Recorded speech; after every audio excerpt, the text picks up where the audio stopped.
The 2019 college football season is still a long ways off, and there's a lot of uncertainty as to what the season will bring. However, the certainty that we do have is that coaches are going to be fired. Now, they could be fired mid-season, or they could be fired following the end of the 2019 college football season. With that being said, these are the 5 head football coaches that I feel are going to be on the hot seat for the upcoming 2019 season. Now, before I dive into this list, make sure you hit that subscribe button if you haven't already, and turn on notifications so you never miss a video. Now, by no means do I think Clay Helton is a bad football coach. He was actually fantastic in his first few seasons at USC. I mean, the dude won 21 games in 2 years. But last year, after USC suffered their first season under 500 since like the early 2000s, I really think Clay Helton needs to have a huge bounce back season in order to secure his job moving forward.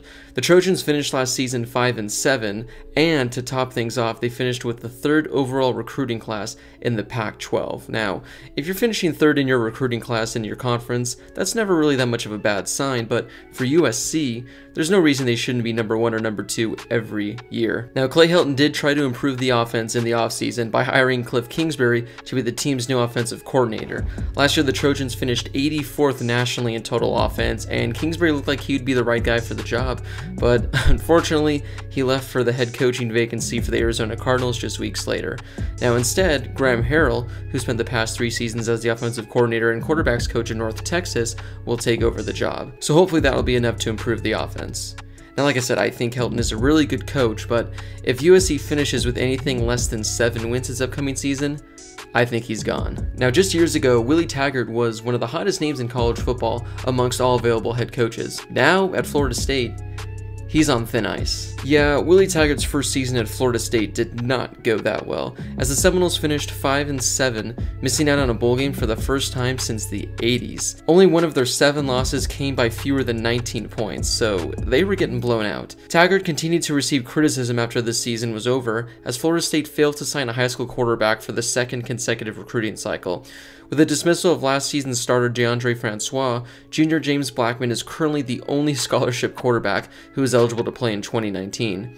Now, they do also have Alex Hornibrook, a quarterback who transferred from Wisconsin, but if you're trying to win games, Hornibrook better not be your option. With this being his only 2nd season, I think that the season would have to be an utter disaster for him to get fired, but should Florida State finish under 500 again, there's no reason we can't see him being let go. Now, it seems like it was not too long ago that Lovie Smith was the head coach in the Super Bowl.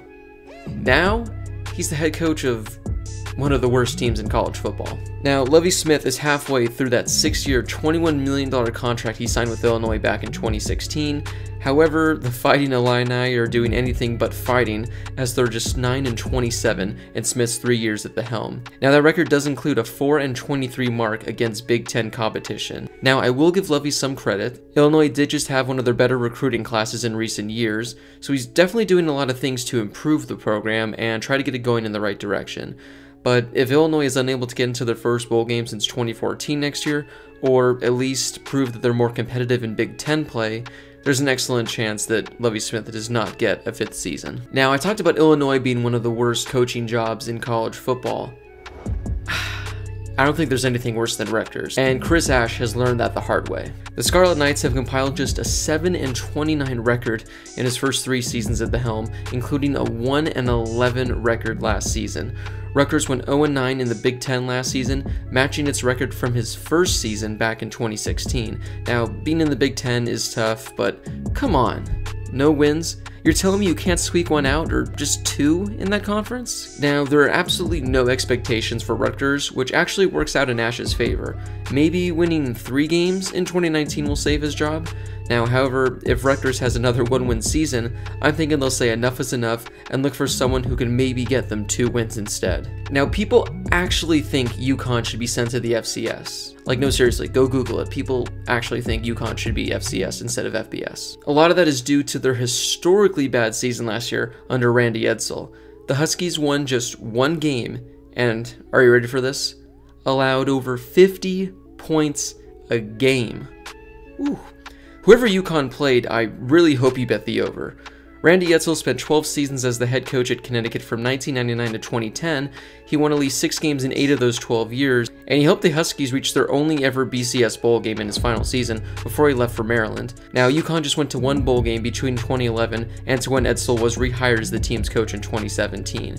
Since then, though, they've gone 4-20. Since he is in fact the winningest head coach in the program's history, it's hard to really see them letting him go, but if their defense doesn't improve and the team fails to win a few games, I think UConn will be looking for someone else to become the new winningest head coach in program history. Which head coaches do you think are on the hot seat for the upcoming college football season? Leave a comment down below and let me know. If you enjoyed this video, don't forget to take a second and give this video a thumbs up. Also, if you haven't already, make sure you subscribe, that way you never miss any more college football content on this channel. I post videos nearly every day, so if you love college football, this is definitely the channel for you. As always, thank you guys so much for watching, and I'll see you in my next video.